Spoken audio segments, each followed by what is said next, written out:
प्रिय साथियों नमस्कार। मैं संजू कुमारी सरोज आप सभी का सरोज संपदा चैनल पर सहृदय स्वागत करती हूँ। आज इस सेशन में हम सब paper 1 general teaching aptitude top question revision फटाफट प्रीवियस ईयर क्वेश्चंस जून 20 यूजीसी नेट दिसंबर 2024 के लिए महत्वपूर्ण सेशन साबित होगा। चैनल पर नए हैं तो चैनल को सपोर्ट लाइक एवं शेयर करें जिससे एक दूसरे का हौसला अफजाई हो सके। तो ज़्यादा देर न करते हुए प्रश्न की ओर चला जाए। प्रश्न हमारा एक है, शिक्षण के टीएल मॉडल का अर्थ है। ए, शिक्षण और अधिगम निराश्रित कार्य है। बी, शिक्षण और अधिगम अभिन्न रूप से संबंधित है। सी, शिक्षण का लक्ष्य अधिगम है। डी, शिक्षण अधिगम का कारण है।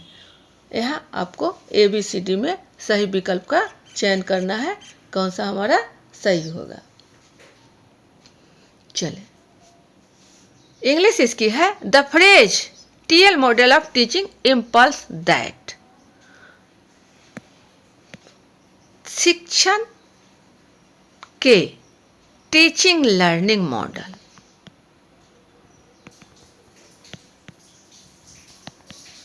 टीचिंग लर्निंग मॉडल का अर्थ है, ये आपसे पूछा जा रहा है। तो यहाँ समझा जाए कि शिक्षण एवं अधिगम एक दूसरे से रिलेटेड है, एक दूसरे से रिलेटेड है या अभिन्न अंग है।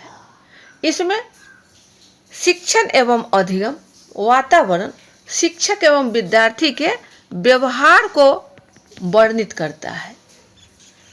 पहले एवं बाद, पूर्व एवं पश्चात के जो शिक्षण योजना है उसे शिक्षक द्वारा इम्प्लीमेंट करने पर, क्रियान्वयन करने में यह हेल्पिंग करता है, यह हेल्पिंग करता है जिससे शिक्षार्थी को सुगम अधिगम प्रदान में सहायता मिलती है। तो हमारा सही विकल्प बी की ओर है। शिक्षण एवं अधिगम अभिन्न रूप से संबंधित है। Teaching and learning are integrally related acts. सही ऑप्शन मिलान कर लिया जाए, ये हमारा रहा option B.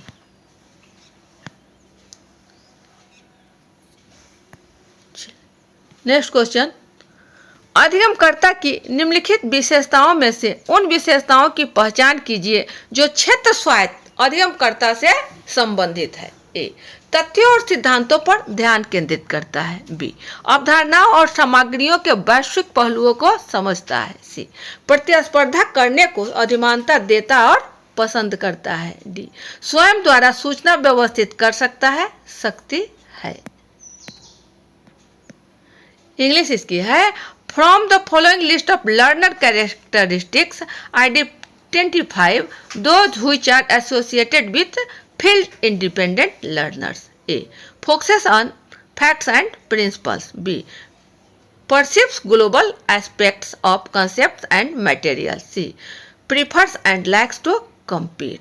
D, can organize information by himself herself. E, likes to cooperate. इसमें कोई 3 स्टेटमेंट को ऑप्शन से मैच करना है कि हमारा कौन सा मिलेगा। प्रश्न है कि क्षेत्र स्वायत्त अधिगमकर्ता, क्षेत्र स्वायत्त अधिगमकर्ता से कौन सी विशेषताएं आती है। तो यह शिक्षक एवं जो और अन्य भी शिक्षक हैं वो एक दूसरे पर बहुत ही कम निर्भर करते हैं। यह क्षेत्र से संबंधित है, आसपास अगल बगल। जो अधिगम से संबंधित है और कंटेंट पर निर्भर है। आपसी स्पर्धा इसका महत्वपूर्ण रखता है। आपसी स्पर्धा जो तथ्यों एवं सिद्धांत पर आधारित ज्ञान से संबंधित होता है।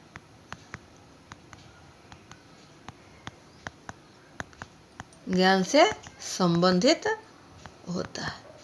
तो हमारा सही ऑप्शन आपको हो जाएगा, तथ्य और सिद्धांत ध्यान पर केंद्रित करता है, focuses on facts and principle statement, A आपका सही है। बी कह रहा है अवधारणाओं और सामग्रियों के वैश्विक पहलुओं, ग्लोबल, यह आपका उतनी महत्वपूर्ण नहीं है, यानी बी हमारा नहीं होगा।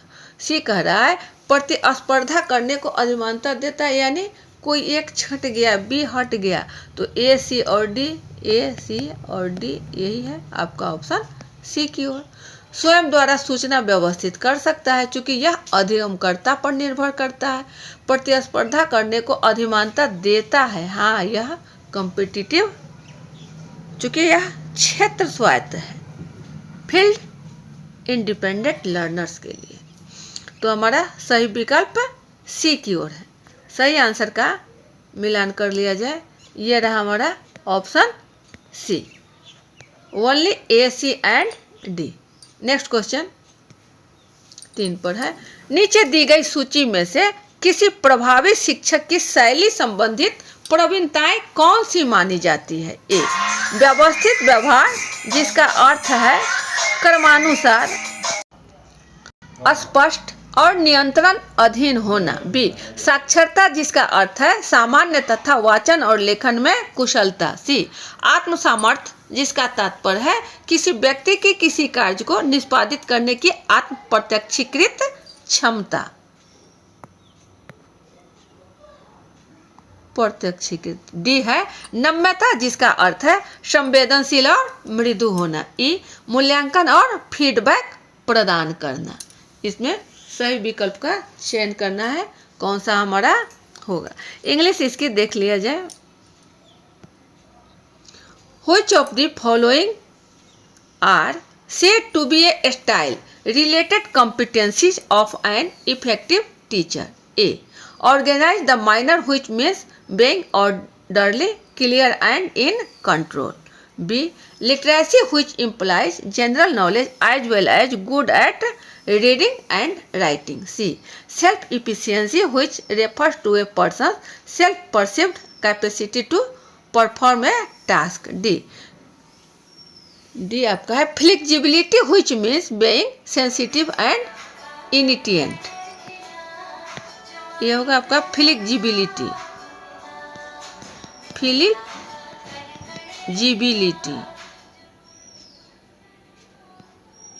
Which means being sensitivity and initiative. इसमें कोई 2 ऑप्शन को चूज करना है। तो organize the manner, which means being orderly, clear and in control. व्यवस्थित, बिल्कुल यहाँ सही, जिसका अर्थ है orderly, clear and in control.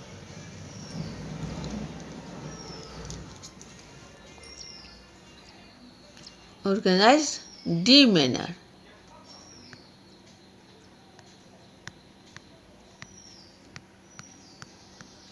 D manner हमारा स्टेटमेंट ए। उसके बाद है आपका लिटरेसी, यहाँ कॉम्पिटेंसीज, इफेक्टिव टीचर के लिए लिटरेसी की ज़रूरत नहीं है, यानी बी नहीं है, तो ये ऑप्शन हमारा नहीं होगा।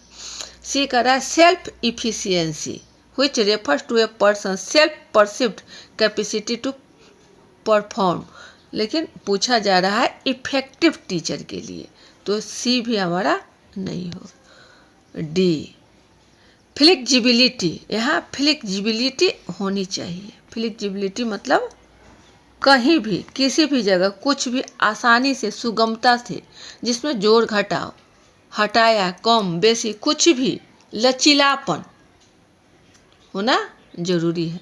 तो ऑप्शन डी, ऑप्शन डी, यानी हमारा ऑप्शन ए एंड डी सही। चलिए ये रहा हमारा सही आंसर। नहीं, यहाँ आपका हो जाएगा ए एंड डी। ए ये नहीं है, आपका ये हो जाएगा ए एंड डी। सही ऑप्शन है ए एंड डी, ये सही है और ये सही है। स्टेटमेंट ए सही है। नेक्स्ट क्वेश्चन 4 की ओर है। नीचे 2 कथन दिए गए हैं। कथन 1, लघु अवधि स्मृति में संवेदी सूचना को उसी रूप आकार में संरक्षित व प्रतिघारित किया जाता है जैसे वह मूल रूप में प्राप्त हुई थी। कथन 2, तात्कालिक स्मृति में संवेदी सूचना विशिष्ट चाक्षक व सब प्रभाव प्रतीकों, चिन्हों व शब्दों के रूप में प्रतिघारित किए जाने के लिए कूटकरण की प्रक्रिया के अध्याधीन है। इंग्लिश इसकी है स्टेटमेंट 1 में, in short term memory the sensory information is preserved and retained in the form and shape as it was originally received.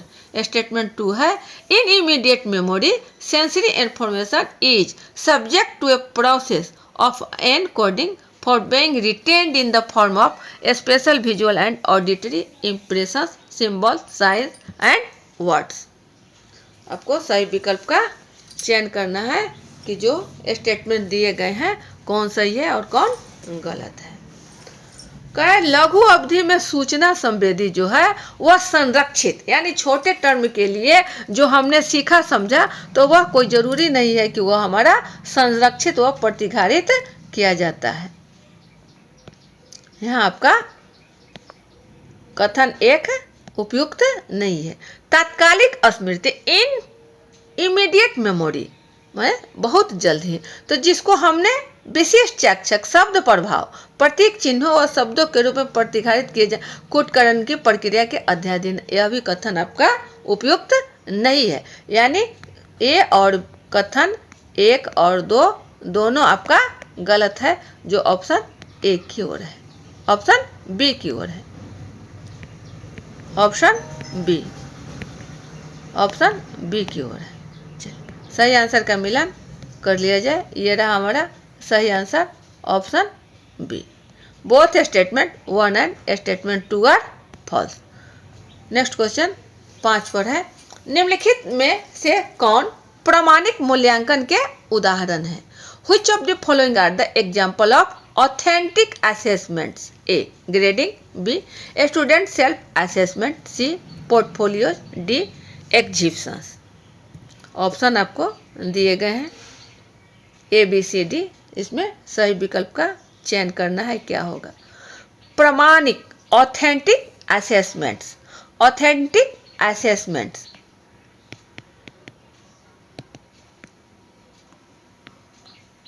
इसमें आपको चयन करना है कि कौन सा उदाहरण होगा। ग्रेडिंग, ग्रेडिंग के यहाँ बात नहीं है, क्योंकि ग्रेडिंग से मूल्यांकन का नहीं है, यहाँ ऑथेंटिक, जिससे वह सही हो सके। विद्यार्थी का स्व मूल्यांकन, स्टूडेंट का सेल्फ असेसमेंट, यह आपका बहुत वाइटल पॉइंट है, यानी बी सही जा रहा है। पोर्टफोलियो, जो बच्चों की ढेर सारी गतिविधियां उसमें समाहित होती हैं पोर्टफोलियो में, तो यह हमारा ऑप्शन सी भी सही है। बी सी और ए आपका गलत है, तो ऑप्शन ए खत्म हो गया। बी सी और डी को देख लिया जाए। डी कह रहा है एग्जीबिशंस, प्रदर्शनियाँ, तो प्रदर्शनियाँ भी आपके बहुत ही उपयुक्त है। किसके लिए? प्रामाणिक मूल्यांकन, ऑथेंटिक असेसमेंट्स के लिए। ऑप्शन हमारा स्टेटमेंट डी भी सही है, जो सी की ओर जा रहा है, ऑप्शन सी की ओर जा रहा है। सही आंसर का मिलान कर लिया जाए। ये रहा हमारा सही answer, option C, B C and D only, option C. तो ये थे आपके टॉप क्वेश्चंस जो जून 2020 से लिए गए हैं, जो आपके परीक्षोपयोगी साबित होगा। चैनल पर नए हैं तो सपोर्ट करें, शेयर करें, लाइक करें, जिससे हौसला अफजाई हो सके। वीडियो ज़्यादा लंबा न बने, इसलिए सेशन को यहीं बाइंड अप किया जाता है। अगले सेशन में पुनः हम सब अच्छे अच्छे प्रश्नों को लेकर उपस्थित होंगे। तब तक के लिए जय हिंद।